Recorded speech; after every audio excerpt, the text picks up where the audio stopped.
Okay, the Utes. I think the big thing about this game is it's a game for the kids. It's not a game for the coaches, and there's a lot of things that are out there, and obviously it's going to be talked about. I understand that, but the important thing at the end of the day is the kids at Oregon State and the kids at Utah get to go play this game, and it's a great opportunity for them. Utah is a very good team. They built themselves into this position, which has been a process that obviously I have watched from afar, which I have great respect for as they move themselves into the Pac-12. My relationship with Kyle has allowed me to be able to watch and listen and learn, and I think that'll help us as we continue to grow. In many ways, I think we're in the middle of a similar transition. So, big physical team. In this league, I think it's imperative. This is just simply just one coach's opinion as I've gone through half a season basically in the Pac-12 conference. But there's four things you absolutely need to have a chance to be a good team in this league. And number one is quality quarterback play, verging on a high-level quarterback play. Number two is a dominating running back or two. Number three is pass rushers, and number four is corners. And if you don't have those, at least two of those four, you're going to have a real hard time winning a game in the Pac-12. If you have, 4 for 4, you're going to be in a pretty good spot to be able to compete and play at a high level in a crazy league. So if you look at Utah, I think they're getting high-quality play out of their quarterback without question. And, some days are better than others, but that young man has played a lot of football, and he has done some special things for his team for many years. Obviously, Devontae is an elite player in the country. And, he jumped onto the scene very quickly. The wide receiving core as a whole is scary. There's a bunch of those guys that have made plays for him. There's tall guys, there's littler, quicker guys, there's guys in the middle, and some special talent there. And then their defensive line is the best we've seen this year, in my opinion. It's just one guy's opinion. So it'll be a great challenge. Looking forward to it in a lot of ways. It's great for us to be able to be in that setting, to go up and play against a team that's playing a very high level within our conference, and we're going to get that opportunity quite a few times here in the next 5 weeks, and this is one of them. And it's not just a measuring tape for us. It's not a game of seeing where are we at. The game is played to win, and I'll expect the kids to go out on the field and compete at a very high level against a very good team, expect to win, and expect to prepare to win as we move forward, which I think they handled that again today very well after another tough team meeting, and we're back at it. Gary, can you address a unique situation with the center quarterback brother combination? Have you ever seen anything like that? And talk about how Josh has played. I know you talked about him before, and then Nick's potential. Yeah. First of all, it's very, very unique for that family. I mean, what a great time. Special moments, and to have those kids be able to play. Growing up, I suppose they crossed paths a lot, maybe in high school or wherever they were, through the years. But now to be able to do it at the highest level of Division I football is special for them. Both those kids are tremendous young men, first of all, off the field. School matters, being a good kid matters. They were raised the right way with obviously quality people around them, which is great to see. So I know their families are proud of them off the field also. If you break them down individually, what Josh has done is he has played. I don't have the numbers. I don't know exactly where it is, but he might have more starts than, I guarantee he does. He has more starts than the rest of our football team does as a group as far as going out and playing. And he has played in a lot of games against some very, very talented players, and every single week he just holds his own. He's kind of the anchor of stability for us. I say it with much respect to him, as when we come through and a new staff comes in his senior year, a new system. He's played in the pro style offense, and now I'm in the spread offense. And kid never batted an eye. He's extremely smart. When Coach Woods tells you he's the smartest kid he's ever coached, that's saying something pretty special in my opinion. So tremendous young man, and I guess the ultimate compliment is I wish he was a junior. So that'd be nice. You look at Nick, and Nick did some good things as well as did Seth. But if you look at Nick, he's kind of gone through the gambit. He's a young quarterback, just like Seth is, just like Marcus is. There's going to be ups and downs, good days, bad days. He threw some nice balls. He'd like to have some of those balls back that he threw late, and hopefully he can move forward with those balls as we continue. he had some opportunities for his receivers to help him out a little bit. When they didn't, he didn't bat an eye. He just kept on battling through it. So I think he had good command of the offense. He came in and felt like he was in a pretty good his disposition, in my opinion, was good. The moment was not too big for him, much as Seth has handled that. So the challenge is now, as we move forward for both of those quarterbacks, is it is best for us, no question, to have two styles of offense, and that's what we need to be able to do, to have an opportunity. If people can just plug in on us and say, this is who you're going to be in this position, because there's no hiding. You are who you are, and you're going to continue to work to get better. But if we have the ability to have, I'm not saying it's a complete departure on offense, there's still the core, but to best suit the skills of one quarterback and another quarterback, I think it'll really help us as we continue to move forward. And that's not just Seth being back there and saying, run the ball. He's not a option quarterback that's going to run the ball, 25 times a game. That's not what we want. It's not that in any way, shape, or form. So as we build the offense, we'll continue to work through it, and I hope these two kids will handle it. It's difficult, but it's difficult for all of us right now. Boy, a lot of questions. First of all, you talked about, I've asked you about your thoughts on the league and just how tough it is. Mm-hmm. Was it ever more apparent than Utah playing at such a high level, and then they go down to USC and play a team that's been in some turmoil and have the outcome be the way it was? Was that a bit surprising to you? No, not when you throw on the tape with SC. For common opponents, many times I flip on the SC film from last year. And this year, if I get an opportunity for crossover, because it's just there's some similarities with the direction that we try to go on defense. I have great respect for the way their defense is run and the guys that run their defense as coaches, and then they have tremendous players. So when you look at them overall as a football team, they have tremendous talent. So a big surprise to say they won. No, I didn't see the game. I saw it on tape, and you see it on tape. It's always never like watching it on TV. You don't get the same feel. Eventually, I'll watch the TV version of that game. But it was, it's the Pac-12, and boy, you learn quick when you're in this league to gain ultimate respect and. Sitting back and listening to Kalani, who's been in this league for a long time also, and even the game we played last week, he talks about how far he believes, Colorado has come from a personnel standpoint in the last few years and where they were yesterday. So it's the best of the best. It's good football, and Utah's a tremendous team. SC's a tremendous team. There's a lot more of them out there, so we need to continue to work. What's the latest on the status of Treston, and are you able to tell us what his exact diagnosis was on Saturday? No, I'm leaving all that stuff up to Doc like we normally do with injuries, but Treston was out walking around at practice today, so he's appears to be in good state, and we'll let him just settle down for a couple days. I think the big thing for him is to be able to get everything's okay, get back to school, get back home, sleep in your own bed, relax a little bit, and let everything calm down, and then he'll move forward as he can as the trainers and doctors have him moving forward. So, but I haven't really been educated on. If I needed to know some information, I surely would need it. Right now, I'm just worried about making sure the kid gets through that. It's a traumatizing experience. Now, let's just talk about it. I mean, you're laying on a football field, and people are strapping you to a board that's can be a tough deal to deal with. So I'm just worried about him getting back and get normal life going, and then we'll worry about football. You talked about the two quarterbacks and having the different styles. There obviously were some plays, especially in the beginning, where both Nick and Seth were on the field at the same time. How do you feel like that part of the offense went?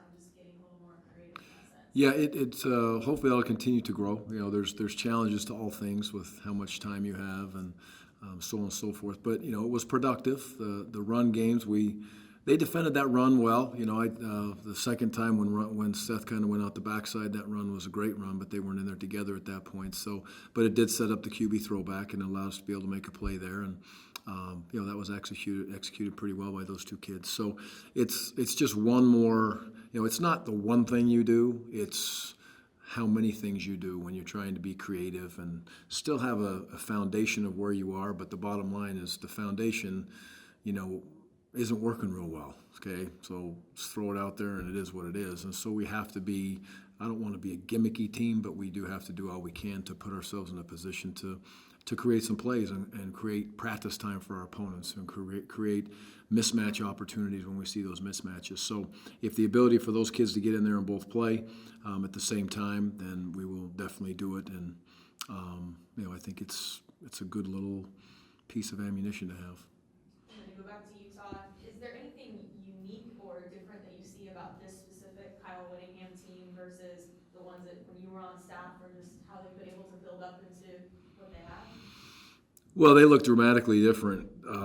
I haven't seen them for a couple years, obviously, but when we played them last time at Utah State, they looked dramatically different than the first year we played them at Utah State. Physically, the length of their team, I know that was one of the big things when they got into the Pac-12 was, you need to upgrade as far as your kids and your length of your program and their strength of the program, all those things. But continuity has been big for them. A lot of people want to talk about this and that, but Kyle has stayed there. His strength coach, Doug LSI, has been there forever, and him and Doug and Kyle are on the exact same page as far as what they're looking for, and Kyle's plan to not waver. So they walk off the bus, they look like a big-time team. You're going to be like, yep, that guy plays that. And sometimes you get confused between the safeties and the tight ends and all that stuff. That's when you're all of a sudden, you got yourself something pretty special in the future when those kids look like that. And that's where they're at, so which is great. I'm very, very happy for Kyle because it's been a grind to get where they are today. So to listen to him and speak to him the last few weeks. We won't speak this week, not because of me, because he doesn't like that stuff. So, but I'll still throw him a couple joking texts and different things. But you talk to him, and he's excited for the success that his team is having. Gary, before the Utah loss to USC, there was a lot of talk about them being in the playoff this year. Maybe they still are if they come back. But in your experience, does it matter when you're playing a team coming off a loss or a win, or do you just expect to get their best performance every time you play a team? I don't think there will be a big difference with this team. I would suspect by the way they're coached, and it's going to be a challenging week for them, just as it should be for every team, whether you win or you lose. But they're not going to sit back and all of a sudden change everything. They're not going to evaluate themselves any different. So those kids will be ready to play. I'm sure they would have been real edgy if they were still undefeated. I'm sure they're going to be real edgy because they had one loss, and they have high expectations for themselves, and they expect to win a championship, and that's what they prepared themselves to do. And halfway through the year, every one of their goals were still right sitting in front of them. So you're going to get their best shot, I'm sure. And a quick recruiting question. I know you can't talk about players, and you might have addressed this before, but in moving forward and the players that you were going to be looking at, would community college, junior college players be part of that package? Yeah, it always is, especially for immediate needs. That's recruiting is a tricky business anyway, and it's even a little bit more tricky within the junior college system. It's something that we believe in, maybe more so because I was one of those guys one day long ago. But we will definitely go into those situations and those settings. Number one, I think we have an opportunity to get those kids in school and get them graduated, which is important. And they come in here with a number of hours to be able to stay ahead of the game and get a degree in 2 years, which is nice. And number two, if they understand where they're at, they can look and say, okay, I have a real opportunity to come in and compete. And as a junior college kid, that's what you want. You want to be able to get in so you get accepted and get a degree, and you want to be able to get in and understand that I have a chance to be able to start. Nobody's going to guarantee you anything, but you'll have an opportunity because there's an immediate need for you in that program. Going back to Colorado real quick, how satisfied were you with your defense performance, and what positives from that do you think can carry over against Utah? Well, I think the big thing with the defense that you can look at is that ultimately, ultimately in this league, 17 points in 6 quarters. That's pretty good, and it's not enough to win games, which is ultimately the goal. And we're not just trying to make something sound good or looking for positives. That's not the case, but that is good football. And to play the way they played in that last game, they did some things well. There's still some things that they can definitely clean up, and a lot of things they can clean up. And but overall, they got out of the drives when they needed to there at the end, which was good to see. The communication was better. We still have a lot of things to work on with, just our physicality. is still not there. You know, when the run, you want it to be a 1-yard run or a 2-yard run. Many times it ends up being a 4-yard run, and whether that's pushing the pile or it's knocking a guy back or the suddenness of our tackling or a missed tackle. But they're addressing it, and it was better. So they're making strides, and they don't mind being challenged. So that's probably the one thing I would say about them, and this whole team was the same way. I haven't backed off an ounce on them, and I get that question all the time. Do you have to back off on them and let them know they're doing some good things? We always tell them they're doing good things, but these kids bounce back because their expectations are to get better. Coach, in getting them off the field, it looked to me like in one of those late drives for Colorado, a pass into the flat, Dwayne Williams got the receiver down right now, and then Pecco on the next play penetrated for a 3-yard loss. Those two plays look like what you got. I mean, those are the things that hadn't been happening that happened in that important sequence. Yeah, those were big plays. You know, Kyle was able to penetrate and hop through that gap, and when you're in those settings, somebody has to pop through and make a nice play, and Dwayne did some good things. You know, we were able to gang tackle in that spot, and you know, the one time I thought they got us going forward and it pushed forward, but we got the spot where I believe it should have been because the whistle was blown. So those were two big plays, and to do that, you know, that's always that situation is, you know, where do you go with it? Do you go for it on 4th and long, or do you punt it away with 3 timeouts and give yourself the ball back? And fortunately, we were able to use very little time off the clock and get them stopped and get the ball back for our offense. But at the end of the day, it didn't all work out. But you know, I was proud of the way the defense, you know, studded up in that situation, in that setting, and you know, that's 17 points. You know, you should win a lot of football games in this league. It's hard to get anybody. You know, it's hard. It's hard to keep people from scoring consistently. Coach, Ryan Nall, is he now in that spot? He's a regular guy, got his most carries all season on Saturday night. Yeah, Ryan is definitely right in that mix, and you know, the biggest thing is Storm has just not been available for a period of time. And again, we went into this game thinking that he would be ready, and then you know, he had let us know that he wasn't ready. So it's just, you know, it is what it is, and nobody is more hurt by that than Storm. It's just, I don't have an answer, and neither does Storm. We're going to continue to work through the process, but because of that, Ryan received an opportunity. He sees the opportunity, and he's made the best of it without question. And then now, you know, with Chris and the scenario there, we'll have to see where that goes. But it's, you know, it's his show, and hopefully we get Storm back again this week and be ready to roll. So if we'd have gone today, you know, Big 24 had been out there rolling, but we'll see how it goes on Saturday. But Ryan is, yes, he's a starting back along with Storm when we're at complete health. And on Utah, what do you got to do to beat them? I mean, all things being equal, what has to happen strategically to beat a team like Utah like they do? Well, you know, the big plays, offensively and defensively, I think will play a large role in this football game. And on top of that, what Utah's been able to do with some special plays on special teams. So if we look back when this thing's all over a week from now, we're sitting right here, it's going to be those big plays. And if we can limit those big plays, it'll give us an opportunity. And then next, we have to be able to match the physicality of Utah. If they're not the most physical, then they're right there with the league, with the way they play, the way they expect to play, and the way that they've been trained over the last 4 years to get where they are today. So the physicality matchup will be important, and how we play and coach within that physicality, I think, is important too. You know, if we think we're going to line up and get into 22 personnel and say, okay, here we come, sick 'em, it's going to be, you know, a tough deal as far as that goes. So we have to know what we can do, or at least what we're going to attempt to do in those situations, and then they'll do the exact same thing. They'll counter back with how they counter. It's a hard place to play.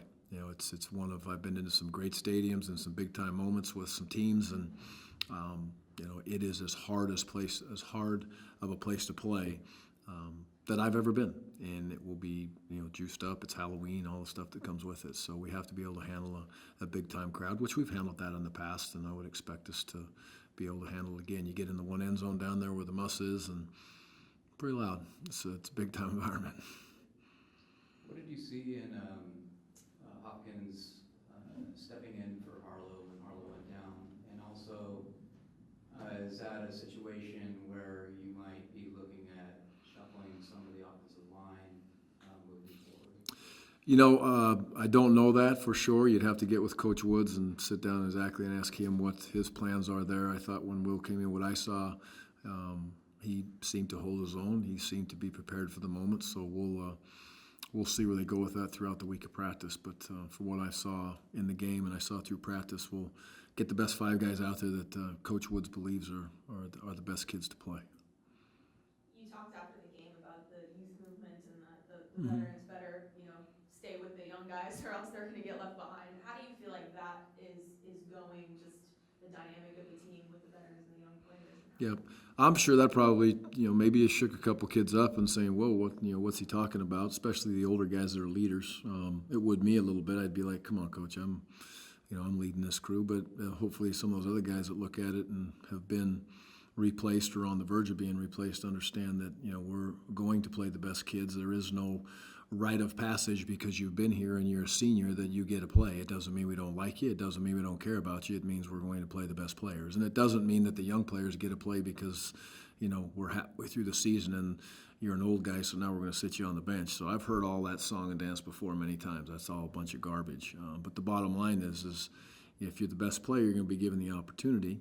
And, one of the biggest challenges this team has, and I shared this with our young men this morning in the staff meeting or in the team meeting, is when you go through change and people ask you to do things that are a little bit different, it's easy to do them and stay in the moment and follow what you've been told to do when everything's working out, or it's easy, or there is no wins or losses, or there's nothing held over your head, whether it's academics or the social world or what have you. But it gets very difficult sometimes, and behavior patterns that you want to change, now they kind of go back to the old ways sometimes. And it's human nature, I believe. And we're in the process of continually fighting that. We'll not let our guard down on that. And that's not why kids aren't playing, but I think it's holding some of those kids back at times of saying, I need to do it this way. Whether that's a technique that they need to know, or a way they handle themselves, or the way they study film, or the way they go to class, it all matters, and it all encompasses each other. And if you can't do it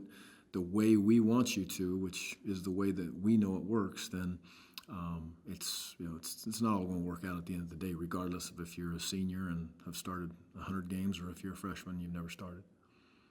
Coach, is much of who you are as a coach and your philosophy and what you do and how you do it based on your time in Utah and with Kyle?